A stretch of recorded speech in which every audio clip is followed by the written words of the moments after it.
And hello, everyone. Welcome to this 40th Urban AI conversation. My name is Hubert. I'm the founder of Urban AI. It's a great pleasure of welcoming you today for this Urban AI conversation with Dan Hill. So, hi, Dan.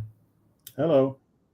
It's definitely a pleasure and also an honor of welcoming you for this Urban AI conversation. So Dan, you're the director of Melbourne School of Design. Formerly, you had actually many leadership roles at Arup, BBC, Vinnova, like several European Future Catapult also.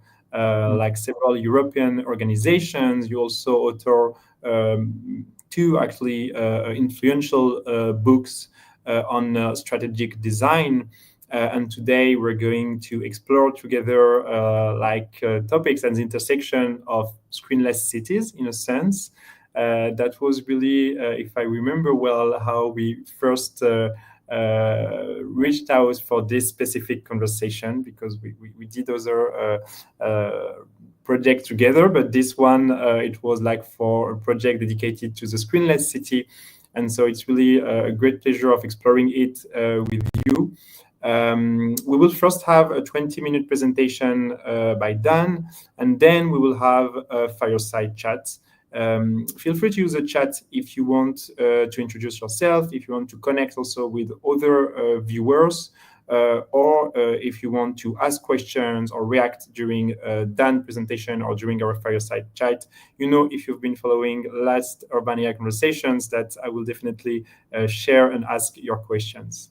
So Dan, the floor is now all yours. Okay, thank you, Hubert. I'm just going to share my screen. We just tried this to see if it would work, and apparently it does. So, okay. Hubert, can you see this okay? Does it look all right? Yeah, I can't hear you. I'm assuming it's okay. Yeah, it's working then perfectly. Yeah, okay, great. Thank you. All right, so I'm going to give a talk that's kind of around AI, and it addresses AI a bit, and it addresses kind of screenless cities things, but it's more broadly about cities, I guess, and technology. And that's Shanghai in the background, for those of you that are wondering. You can tell by all the bikes, which I'll explain. And what I'm looking at is cities and the way that they change, and whether we can make cities in a different way going forward, knowing that we've really made a bit of a mess of that in recent decades, at least for various reasons. So I'm just going to move through this relatively quickly, so forgive me in advance. The starting point really is that we're facing a set of systemic challenges, which you might describe as 21st century problems.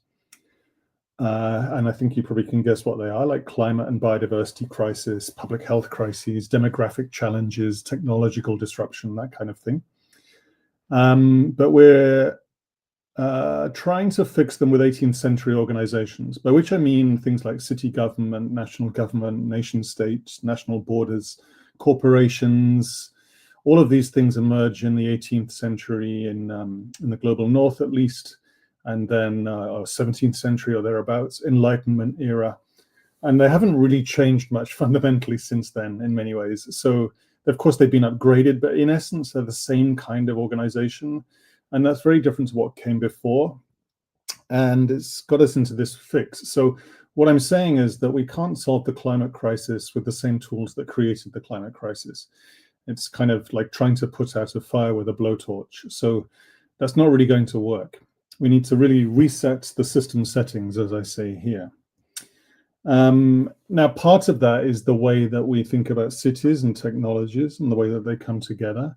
As I'm sure you're all aware, because you are on this this chat, this conversation, technology is one of the key things that shapes cities, perhaps more than buildings or urban planning or anything else. If you look at, this is Melbourne in the background, by the way, you can just see the CBD, Central Business District, in the far distance there. This is a huge sprawling city that's only made possible by the technology of the car, very clearly.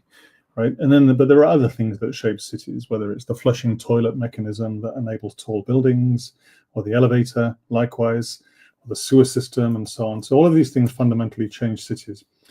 And equally alongside that, we've had technology, a particular kind of technology, the internet, moving through this and heading towards the city, if you like. So these screenshots, well, 2 screenshots and a screen grab from a film, kind of describe this, how I see the internet transforming. I've been working with the internet since 1994, the bit on the left-hand side. That's the first Amazon webpage, by the way. And then you can see Uber emerging, where you get internet-like dynamics hitting things like taxis. And now, of course, we're in this world, that's the screen grab from the film Her, I'm sure you know, of AI, where essentially the internet is all around us and sort of immersed in the environment increasingly, which means that it's even more urban, if you like.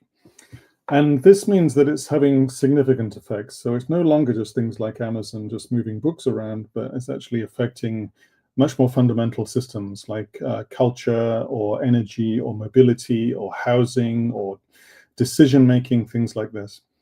And that's a challenge to us, as this book by Mustafa Suleyman and Michael Bhaskar points out. Suleyman was one of the co-founders of DeepMind, was at Google for a while, obviously, when DeepMind was acquired. And in The Coming Wave, which is kind of a good book and a bad book, I think, in equal measure, it's a very useful book in many ways. The way they talk about technology, though, I find problematic, because they sort of describe, as you can see in these quotes, that technology just happens to us, as if we don't really have a choice. And the case they try to make in the book is actually that's not going to be good enough with biochemistry and AI, where we're going next, so that we actually need to transform the way that we make decisions about things. And I agree, because we haven't got much good evidence of making good decisions. This is an example of it in a way. This is when the car hit Stockholm in 1930s Sweden. This is the film of Stockholm streets before the car arrived. And you can see this is the moment when things changed, and it changed very quickly indeed. The car sort of turns up and is then given the streets. And what you see in this film is this moment where you see the old idea of the streets as a public space where people are walking and cycling and having a conversation, or kids are playing, or people are selling stuff to each other, or telling stories, or reading the newspaper. All of the things that people do in cities, in public space, all of a sudden now it becomes about motor traffic and a corridor for motor traffic. So a really problematic shift that was not really democratic in any meaningful sense of that word. It was happened very quickly, very bold decisions taken very quickly indeed. And we're probably unpicking those decisions for the next 200 years, right, after these decisions made in the 1930s. Of course, it was made much more carelessly in America and Australia than it was in Sweden, where this was filmed, but there we go. I was working in the Swedish government during this when I used that film, not during that time, I'm not that old, but I used that film a lot on projects that I worked on, as you'll see in a moment. And the way I used to frame that is this quote from another old black and white picture, Cedric Price, the British architect in the 1960s, who said, technology is the answer, but what was the question?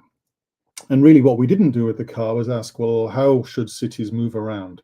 What are cities for? Who needs to move where? Things like that. Instead, we kind of jumped on the technology as if it was the answer without really thinking about what the question was in the first place. That's what we need to do with AI, clearly, as it moves across all of the core urban systems. We need to actually step back and say, well, what kind of city do we want out here? What's the city as a public good or a common good outcome for city and citizens and its environment, as opposed to let's drop AI in it and see what happens. Again, we have a nasty habit of doing that. When Uber and Lyft came along and other ride-sharing services, they were introduced on the basis that they would reduce traffic because people would share rides. Nobody needs to own a car if you have access to things like Uber and Lyft and so on. Of course, that only works for certain kinds of people, but even then, you still get a huge increase in traffic congestion because from a system point of view, Uber and Lyft are systems to put more cars on the road. That's how they work, really. If you pulled out your phone out of your pocket now and called Uber, then there would be an Uber within minutes for sure if you live in a big city. And that's kind of impossible without having a driver driving around just in case you do that. So it actually increases the amount of traffic, not decreases it. And as you can see on the right-hand side, that leads to a direct increase. Researchers found in traffic deaths from accidents, as well as numerous other things like greenhouse gas emissions and so on. So the problem here is that we tend to look at the technology at the sort of the pointy end of this diagram, as in the thing end of it, if you like. The interaction design, service design disciplines look at making a good app or a good digital service, but they don't really have an answer to how does that add up across a city. So the right-hand side, which is where the urban systems are, the much wider systemic impact is just a kind of a flashing question mark or a shrug emoji, if you like. I call this the Uber dilemma. Not strictly just Uber's fault, obviously. You could say the same thing about Airbnb and numerous other platforms, but they tend to focus on their own needs rather than the wider city, but now they're impacting the city, and that's no longer good enough. We can maybe have a chat about where the responsibility lies there in a moment. So the way we design these systems speaks very clearly to what we think of ourselves as a society, actually. Anything that's a major urban intervention, like a building or an infrastructure, which the digital services are increasingly akin to, has an impact in their scale. And this lovely quote from my former colleague Kieran Long in Sweden makes this point very clearly, that whenever we're making a public building, like a library in the background, we're creating a setting for people to encounter the idea of learning or civics or what it means to be a citizen in a city. What we stand for in terms of culture and art and beauty, perhaps, and learning, that says something about society. If we don't design a library like this, it equally says something. If we make public housing, it says something about how we feel about the idea of public and indeed housing. If we don't make public housing, it's equally revealing, but in the other way. So these are very big choices, and we have to think about these wider contexts. And I lean on another old quote from at least another 100 years ago by another Finnish architect. Always think of this next larger context whenever you're designing something. So you design a chair in the context of a room in a house, environment in a city plan, and so on. All of these things are connected. They're all effectively the same system. And as I started the talk by pointing out, these 18th century ideas of things being separated doesn't really work. So sectors are not real things. Boundaries are not real things. Municipal boundaries is what I mean. Or property boundaries, they're all abstractions, and they don't really make sense now that we know that they're all interconnected. So in reality, all of these different layers are connected. The challenge is that we have not organized the world like this recently, I would argue. So we could begin to think about how all of these different design disciplines relate to each other, not just design disciplines, obviously technical disciplines as well, social science, or they could all be layered into this diagram that moves through these different scales from things to spaces to services to systems. There are some jobs here to do, which is just making sure that everybody talks to each other. That's the role of strategic design, really, having an eye on the interaction between the system layer and the thing layer and so on. And when we're designing cities, we're increasingly in this mode. So I worked on this project for Cyborg Labs, which was run by Google for quite a few years, looking at the possibility of technology shaping the city. And of course, there are great things that can be done using these technologies.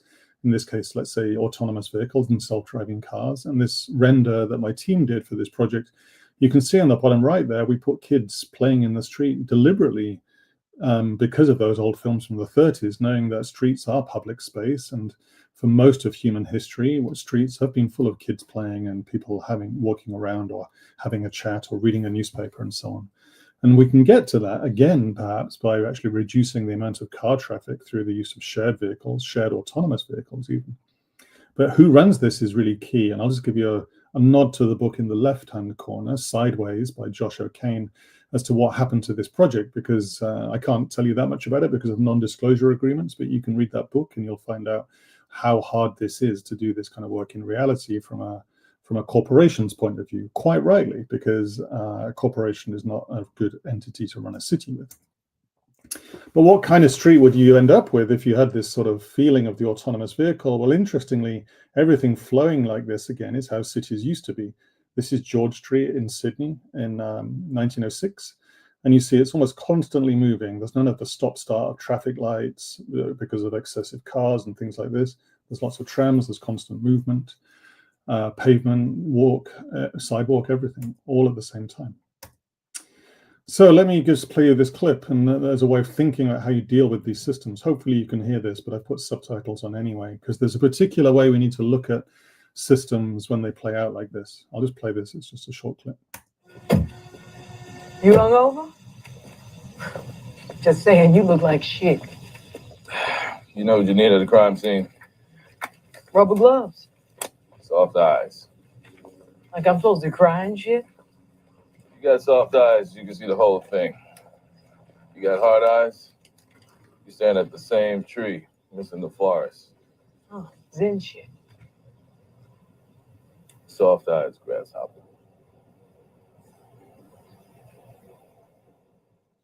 So what I'm getting at there is many of you will have seen detective shows. So as you know, the difference between jumping between hard eyes, like what Bunk is about to do, looking at this body, where you're looking at forensics, bullet holes, trajectory, how cold the body is, how long it's been dead for, all of those sort of things. Those are hard eyes questions, engineering questions.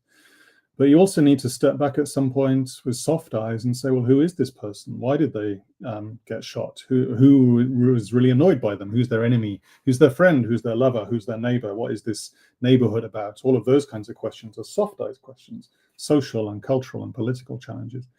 And as a designer, and I would argue more broadly in many of these disciplines, you're moving constantly backwards and forwards between hard eyes and soft eyes. And it's a real challenge if you just end up in the hard eyes view of the world.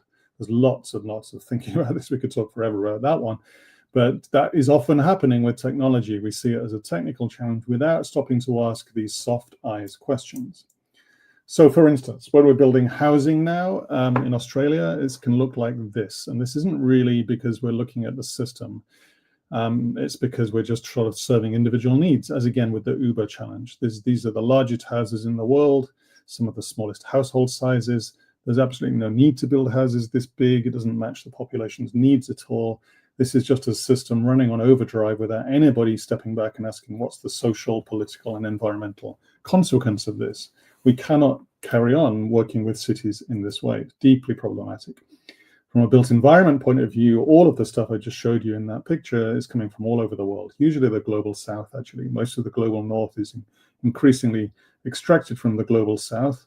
So when we're talking about making cities, making buildings, making housing, etc., this is the reality of where things come from. The largest, most extractive industry in the world by far. So we cannot carry on making houses like that. It's just actually unconscionable because we're not really asking these deeper questions at this point. So you could just stop and ask and think about, do you know anything about where the materials in your room come from, the room that you're sitting in right now, wherever you are? I can tell you in my room here, I don't really know where any of the materials come from, and I've asked this question 50 times. So it's remarkable how we're surrounded by a world that we have lost complete sight of where these things come from, how they were made, who made them, under what conditions, what's their greenhouse gas emissions, what material impact are they having on the ecosystem. You know that with your phone to some degree, or at least Apple and Google know where their materials come from, more or less. You know that with your clothes, there's a little tag in the back saying this was made in China or made in England or whatever. But with buildings, not so much. This is one of our biggest challenges in cities. So we've worked out, for instance, in Australia, that to carry on making houses the way that we do, just in the same volume of houses, we'd need to reduce the amount of carbon per square meter by 98% to stay within the Paris Agreement guidelines, right? Which are legally binding Paris Agreement on climate change, which we can't do. We can't do that. So we're actually theoretically almost breaking international law every time we make a house at the moment.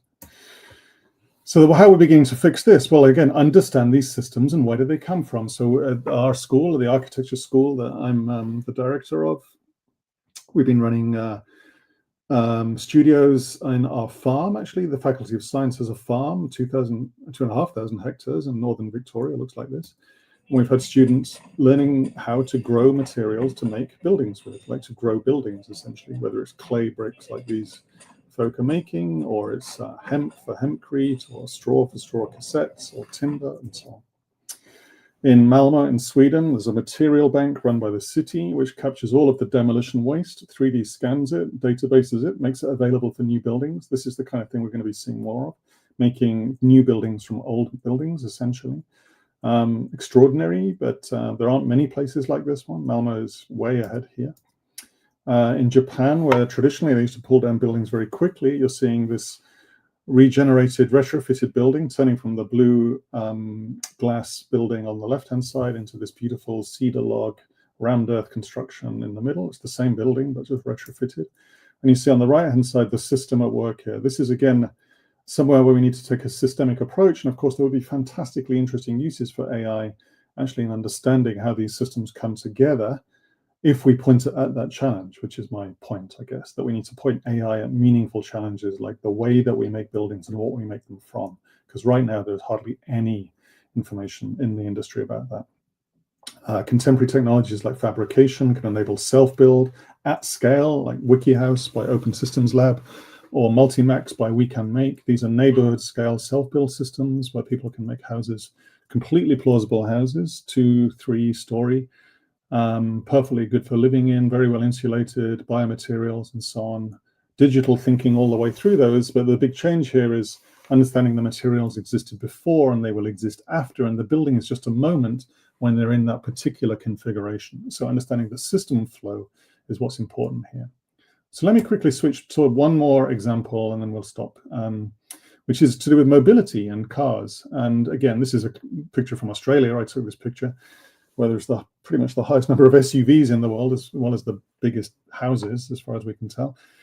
And this is not really, I would say, 21st century mobility. This is a distinctly 20th century idea of how we move around, just made bigger, which isn't maybe any substantive change, except it's bigger, which is worse in every way.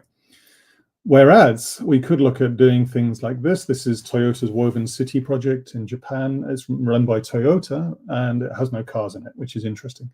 So you know that Toyota is the biggest car company in the world, but there are just these self-driving shuttles.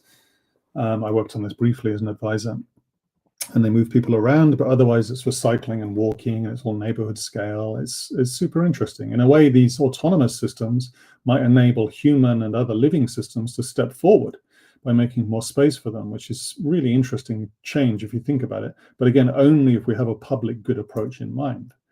We led projects like this in Sweden when I was working in the government there, which I called the 1 minute city in response to Paris's 15-minute city, which I also love, by the way. But the 1 minute city is this more participative approach where we had citizens making and redesigning their own street. Every person redesigns their own street, essentially, or rather they work in groups to redesign their own street. This spread globally to many cities, but the key thing is that it's changing the street into a space of experimentation again, instead of having this fixed idea of 1930s mobility, which is what the car produces, actually becomes far more fluid. You find a space for the car, but you find more space for everything else as well, actually. As you can see, the kind of questions that could be asked on such a platform. And what we're doing there in terms of the scales is making all of these scales kind of interrelate. So the decisions you make at the scale of a bike relate to an e-bike or a tram or a bus or a subway, but you have different decision-making cultures up and down this diagram. The left-hand side can be far more participative because it's at the scale of people, and maybe you can afford 100 euros for a bike, perhaps, if you're lucky.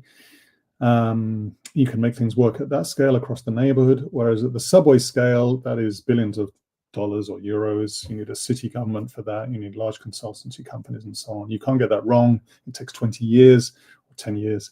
Or 5 years in China.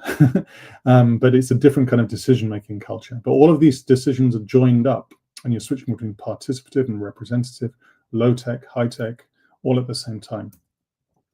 We had Volvo Cars as a partner in the Swedish projects, which was super interesting because, again, they said that, the car isn't really the future of mobility in cities. So I've just shown you Toyota and Volvo, both they're saying that, by the way. So that changes the dynamics, perhaps, about the way we think about the street. But you see that this is Volvo's visualization on the right-hand side using the project that they were part of, using our own designs there. And it enables far more diversity and much more life, essentially, in the street. So switching between these modes is super interesting. That kind of those 1930s school kids on the left-hand side and the school kids that redesigned the streets in Stockholm in the project I was running. Now that we don't make cities to make cars, which is how we perhaps used to do it, arguably, we need to go back to this question, what is the street about? That's the kind of key question. Again, the technology is the answer, but what was the question kind of point? And that means we can draw from a huge, long range of human history. The street has been about this kind of stuff forever, for a long time. Only in the last couple of generations has it been narrowly defined around motor traffic, to the exclusion of these things. So we can recapture this idea, including mobility technologies. And what you see in China now is exactly that, actually. You're seeing this kind of fluidity playing out because of China's Made in China 2025 strategy. You're seeing a huge change in the way that these places work. So look at all the bikes just going past here. I'll let you watch this for a second.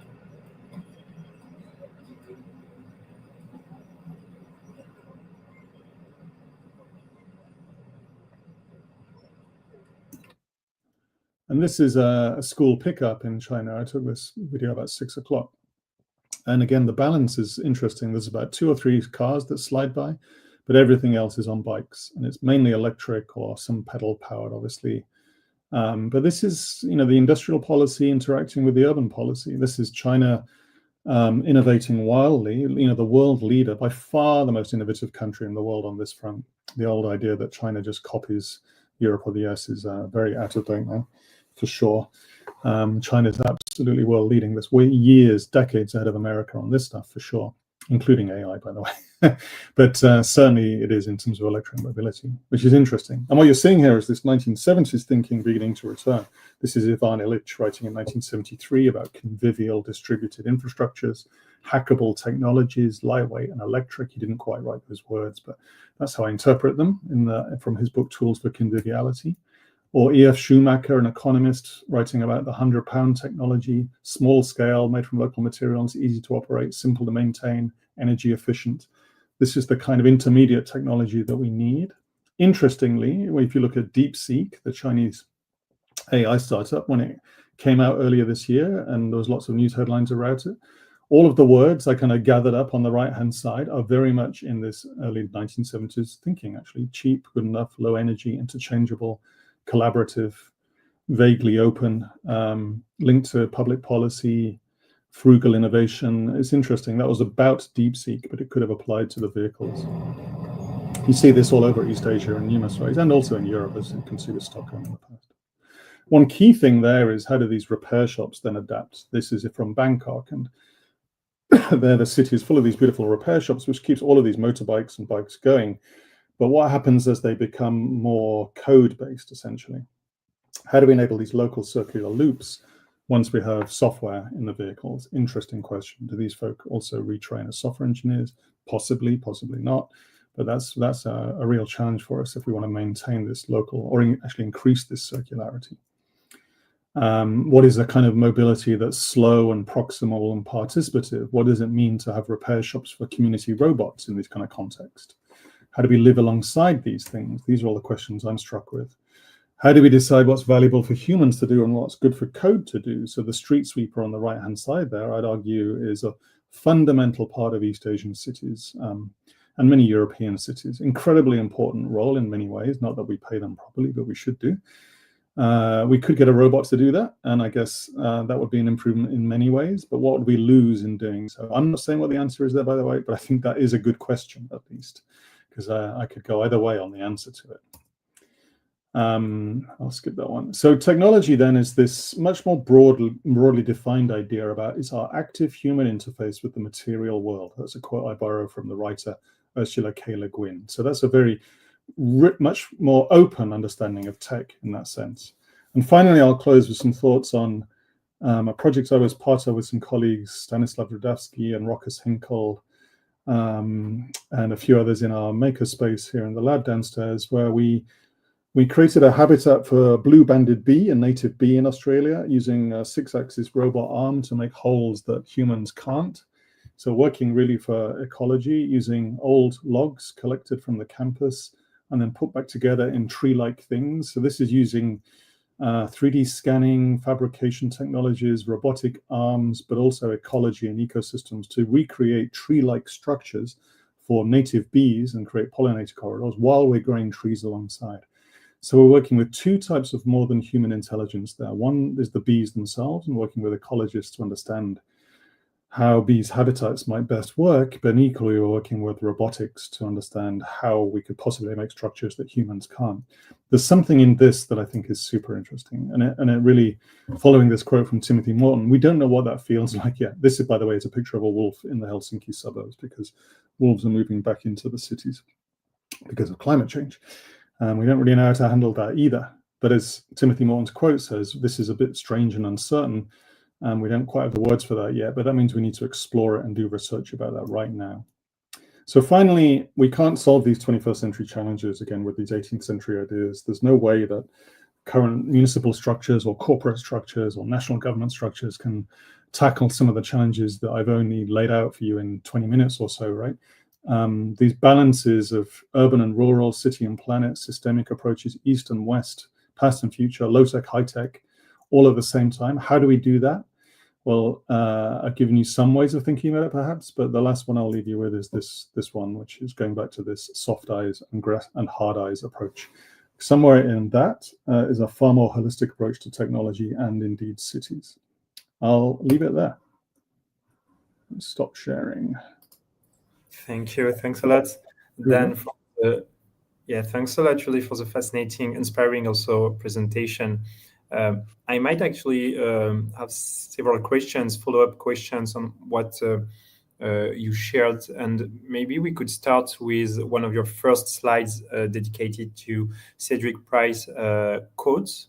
We definitely have a kind of AI techno-solutionism today, and this is actually something we were discussing yesterday at an event. Like, someone was asking, okay, but we have the feeling that we don't really have the choice. We need to go into AI. The question is how, which was a very interesting remark. And so I'm wondering, do you have hypothesis, or do you have an opinion or a theory on why we have this specifically AI techno-solutionism, or let's say more broadly digital techno-solutionism? Because you said it in a sense, language is a technology, city is a technology, like it's very arbitrary, the word technology. But why do we specifically use it for AI, and why are we so attracted by those digital technologies?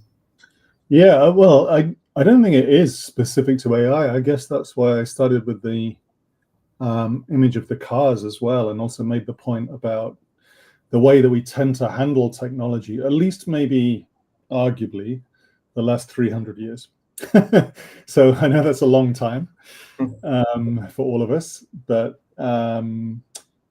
it comes from this post-Enlightenment thinking, and really René Descartes is not single-handedly responsible, but that way of thinking, and along with other philosophers like him, as in that he would put forward the idea the world is a bit like a machine, and humans are a bit like machines, and there's a kind of like a clockwork mechanism, and if we just choose the right clockwork approach, the technology, and we approach it as a rational, fragmented system, then that will work. And it hasn't worked.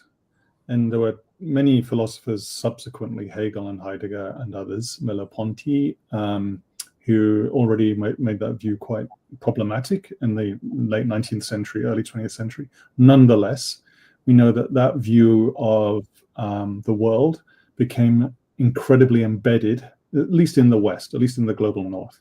It's not like that in indigenous cultures at all.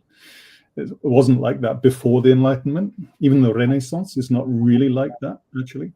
So it comes from that time. And this is a long answer, I'll make it short.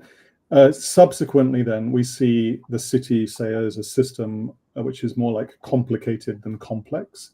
And we say, okay, people need to move around. Okay, the car will be it. The car is the perfect machine for that. And then we rebuild the city all around that single technology. We've done this repeatedly through history.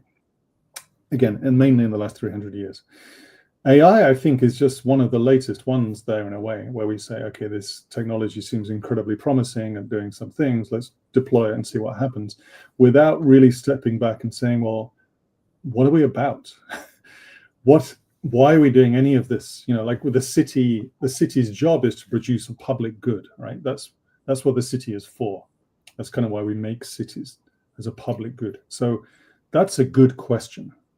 And then I would start, what can AI do in that context? That's a much more interesting line of inquiry, I think, because as I showed you, I showed you a few examples there where we and others are using AI, like even the thing I just finished at the end, the thing with the robots and the bees. There's no human can make that hole for the bee, right? Only the robot can make that for the bee, other than the bee. It's just bees and robots. But we can really use that technology very powerfully to recreate pollinator corridors for bees in a way that we cannot do it. We literally cannot do it with our own hands. And so that's something that we could do. But why am I doing that? Because I want to create a pollinator corridor, because I want, again, to repair the environment of the city. So if we start with those questions, I don't have a problem with the way that we then think about technologies place within that, AI or otherwise. But as you know, that isn't really the way that tech is pursued. Usually it's let's see what happens, or maybe it can do this, or let's deploy this. And the way that we value those things is usually through venture capital-led startup mechanisms, where you can kind of write off 80% of the investments. It's too easy. We're not really thinking hard enough or trying hard enough. You can't do that with big public questions. They're much more complex than a startup can handle. So anyway, in the book, The Coming Wave, Suleiman does in the end make the case for containment, as in we need to think carefully about the way we use these technologies in the way that we have done with nuclear weapons. He kind of makes the point. We've sort of managed to, fingers crossed, drop 2 of those in human history, but then no more. And he says we probably need to think carefully in the same way about AI, at multiple levels of governance in a different way. But yeah, it's not easy because as he points out, the world is not in that shape anymore. What does it take to, in a sense, bring the world to that shape? And more precisely, like I really loved your soft eyes example illustration. And it also reminded me, I'm sharing it because you cited Ivan Illich, you also cited Small is Beautiful, and you have another author, Leopold Kohr, that you might know, who influenced a lot those authors, and he had this idea of an inner sense of proportionality, in a sense, which is very close to this idea of soft eyes. So I'm wondering, individually, what does it take to learn having those soft eyes, or what Kohr would call proportionality, and institutionally, how is it possible, especially with your own experience with working with institutions? Yeah, I mean, again, a really good question, Hubert, and a massive question. But so again, I gave you a very long answer before. I won't try and make it as long. The soft eyes, hard eyes thing is common to certain practices. So designers kind of have to learn to think like that, or they ought to anyway, in my view.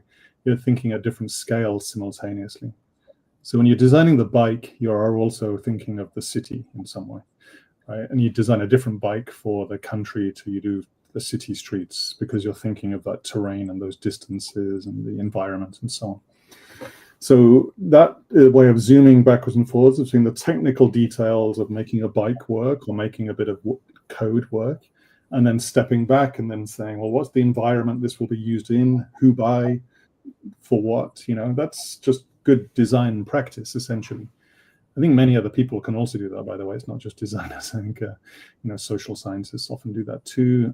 But this broader idea of hard eyes and soft eyes, I draw from really the work of Ian McGilchrist, who's the person that's wrote about this the most, I think. He's a neuroscientist and psychiatrist, also a kind of philosopher. And he was the one pointing out that, the world, the Western world, took this turn after Descartes and became kind of obsessed with one way of thinking, which relates actually to part of the way the brain works, the right hemisphere, as opposed to the left hemisphere, which is, the other way around. The right hemisphere is more holistic living systems, bigger than the sum of the parts. It's more relational thinking, betweenness, soft eyes, if you like. This side of the brain handles language processing and categorization, non-living things like this. They both work together all the time. So it's not like left versus right, but there's a tendency. And he said the tendency has gone towards the left, meaning that we become obsessed with metrics, KPIs, organizational boundaries, like all of the things that we're surrounded by all the time. You will be very familiar, right? The world has gone that way for people like us anyway. And he talks about in the East, in Asian cultures, less so, actually, East Asian cultures. So, Buddhism and practices like that, or animism, much more common to have both hemispheres in balance, and indigenous cultures as well, which is interesting in Australia because we still have a strong indigenous set of cultures around us. So that more holistic way of thinking would give us a much better way of dealing with AI, for sure. But it means unpicking some of the ways that we work, both as people, as you point out, and also institutions. The work I did in Sweden was trying to effectively coach people into different ways of thinking about things like streets or school food or whatever, school systems, streets are not just for vehicles. They could also be for theatre or exchange or just having a chat or going to sleep on a chair, you know. So all of these everyday things, they're not technical challenges in that way. You don't give them to a traffic engineer to resolve like it's a piece of code. You have a much more open and holistic soft eyes and hard eyes approach. So we have to do that work. We have to take these institutions apart, put them back together another way. We do that through projects, through prototypes, through experiments. You know, the usual way, to be honest. There's no magic wand we can wave here. I think we just have to do that work. Well, thanks a lot, Dan. I suggest we now welcome someone who definitely might have soft eyes. So Max, great pleasure of welcoming you. Just to giving some elements of context. So Max is the founder and CEO of Superworld, so also a strategic design studio, former emerging leaders from Urban AI. And also Max wrote a fascinating piece on Dan. It was like 3 years ago. Really have a look on it.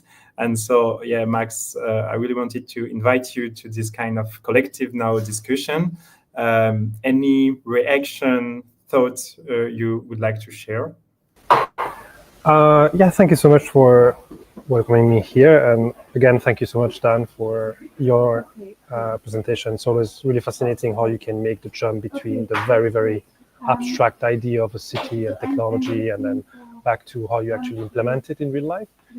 And you write a lot, and you also talked a lot about like revealing and trying to reconstruct the relationship between people and the city, really. It's like, how do you actually try to tie back the things of current society, current era of the impact of what you do, like your energy impact or your material impact, back into people's life. You know, it's like, as you said, trying to see on getting rid of those shadow places. How do you bring them back home? How do you understand that the materials that are around you or the actions you have consequences?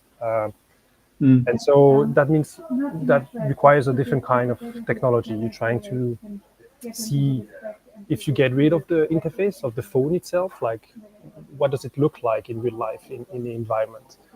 And so there's already a bunch of those kind of interfaces that exist, not that it's defined with like a really neat screen.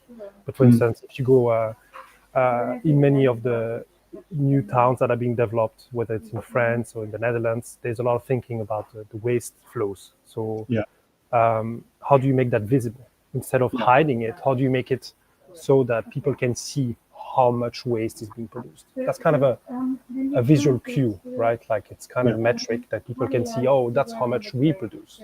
So there's this kind of effort in trying to make that visible instead of invisible, like those kind of more productive friction.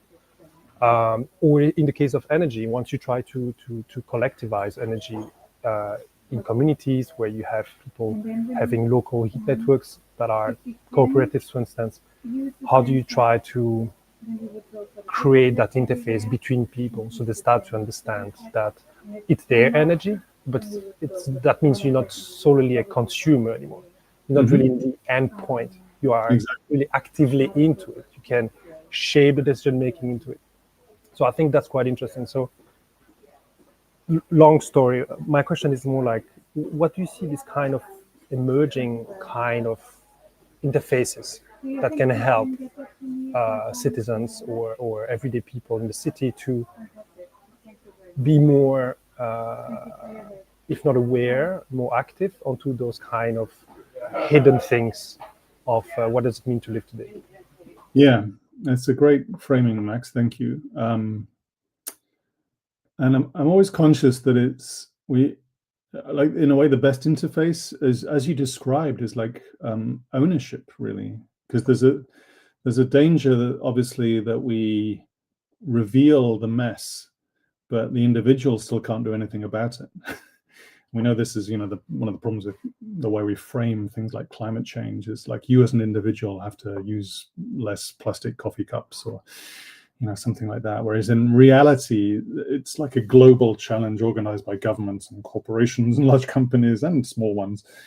and people, of course, collectively moving a system at scale, a complex adaptive system. So you're kind of helpless, actually. You can't really do much about that. So in a way, it reproduces the problem that we're seeing people as like individual consumers, and you just choose to do this instead of this, and then suddenly everything will change. And we know that's not the case, because we don't really have that agency deep down. No matter how much I don't drive a car, I can't really stop the rest of the world driving a car, because it's like some other kind of system making decisions about that, right?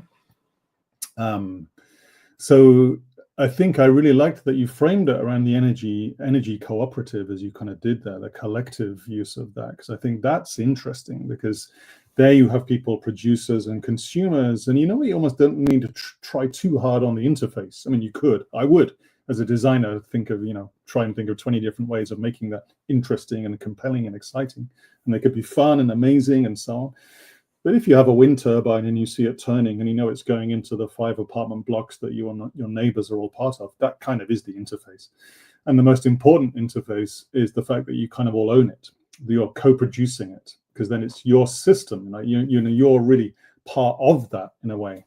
It's why I think in the talk I just talked briefly about the self-build fabrication systems like WikiHouse and We Can Make. I find those super interesting, because there are little bits of technology in there. I mean, WikiHouse is looking at material passports that you can hold your phone over a piece of wood, and it will show you where it came from, and then what to do with the wood once you take it apart, because you want to adapt your house in some way. Maybe you need another room, or maybe you need one less room, so you take it apart and do something else with it. It'll tell you what to do with the wood. So you can have little bits of technology there to enable these circular loops. But again, the most important thing is you have agency about the house that you're making, the energy that you're in, the mobility systems, as part of a network, a collective of other people doing the same. I find that really interesting, because that could begin to scale up to something that's kind of like an urban set of systems, but also distributed. And it is a little bit 1970s style thinking, for sure. And we need to reflect on why that didn't work. And there are many things that it can't do. You can't make a subway system that way. You can't really make public housing at scale that way, right? That's why we invented municipalities and things like that, which is fine. But I do think there's this kind of interesting middle ground now, that some technologies like distributed energy, perhaps autonomous mobility or e-bikes, these kind of e-bikes, probably even more, these more affordable intermediate technologies, Schumacher would call them. That's interesting. And then what's the AI version of that? Also super interesting, because then we have a much more diverse ecosystem. Instead of just having OpenAI and Google at one end, and then, I don't know, some French equivalent, I guess, trying to be there. But then you have this kind of middle ground where you could have people beginning to build things themselves in some way. That would be far more diverse and open, and kind of tuned to the right scale, potentially. So anyway, that's not an answer, I know, but it's more like a feeling that there's kind of something in that, this question of agency and ownership, that is probably the most important thing there. And we'll figure out the interfaces afterwards, but that's probably the most important thing. Yeah, no, and then jumping on this, it's kind of trying to build, as you said, on the 60s, 70s question of cybernetics, of trying to, we are in a frenzy of trying to measure everything and trying to be able to consider the city as really like a system that can be optimized, meaning that it's seen as currently wasteful. There's things that can be done better, and it's absolutely true. But the focus on those kind of metrics and KPIs, as you said before, ask the question on how do you put that into people's hands. And sometimes it's not just about, and I think that's what Uber are working on quite a lot, on those kind of screenless kind of interfaces with the city. It's not going to be only about having a big board and saying, here's a big number of how much you saved or how much you produced together. But there's maybe some more, which is what the cybernetics try to kind of do, trying to have this mega system, you number things, and then you basically engineer things into it, completely missing out on the social part of things. Exactly.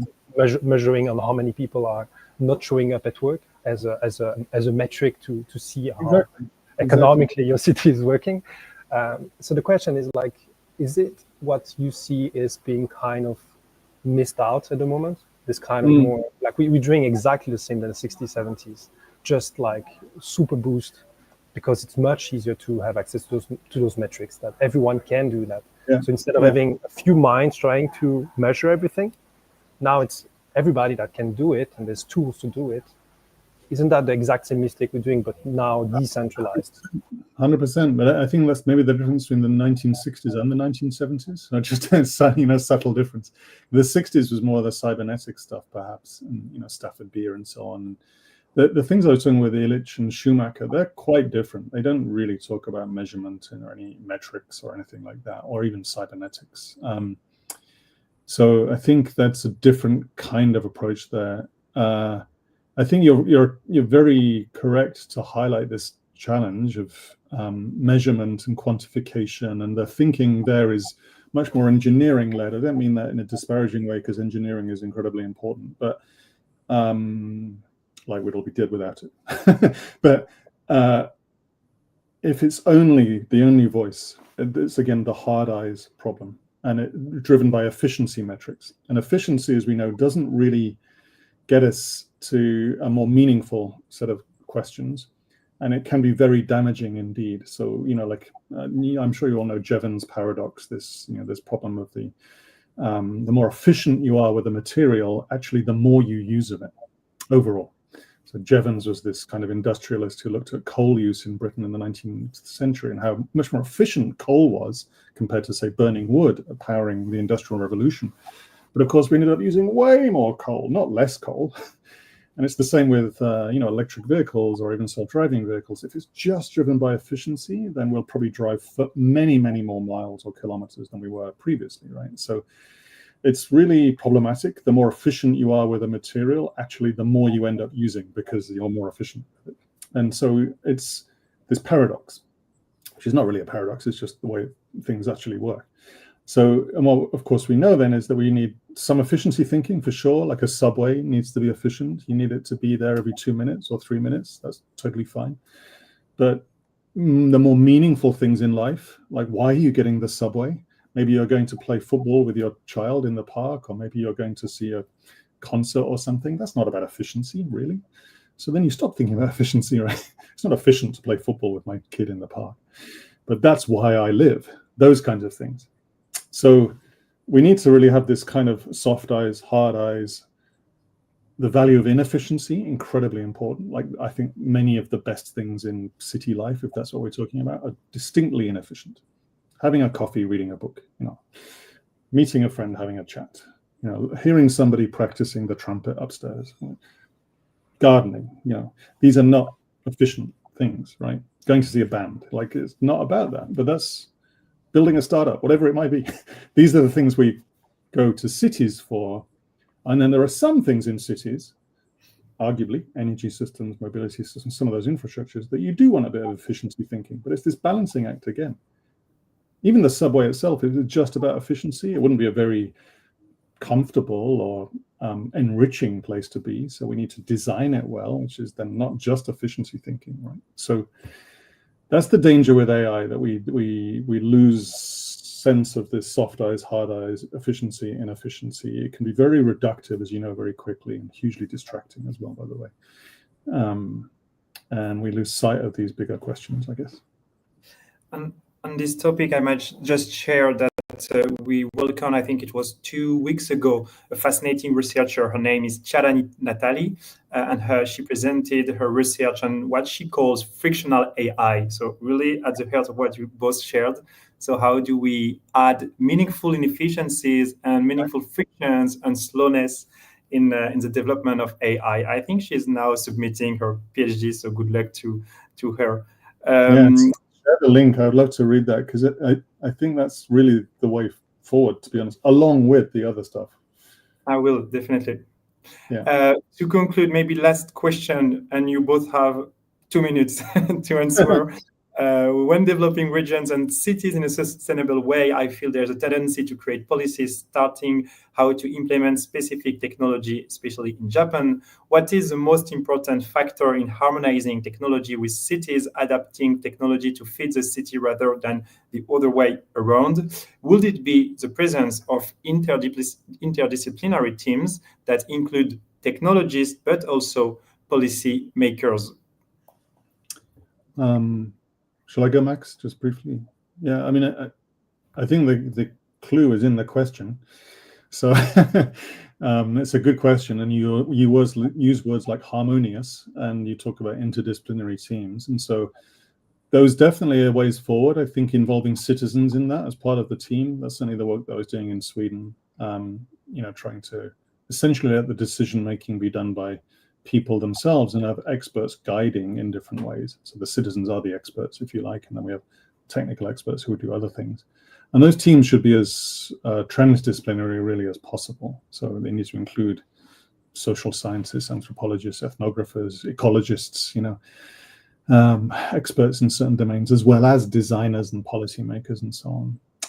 All of this stuff is holistic. The city is a holistic set of systems. And so, again, we need to reject that René Descartes worldview of separating out into these silos and keep it addressed systemically, I would say. And adding to this, there's also the question of the context where you're going to be developing those kind of policies. So in the UK, you have the Policy Design Lab that is basically being called within teams in the governments to try to see how to create policy differently. So already there, you kind of have a really nice context where they are looking for different ways to make policies. So harmonizing those kind of more tech-oriented and sometimes more policy-oriented questions can just be woven in.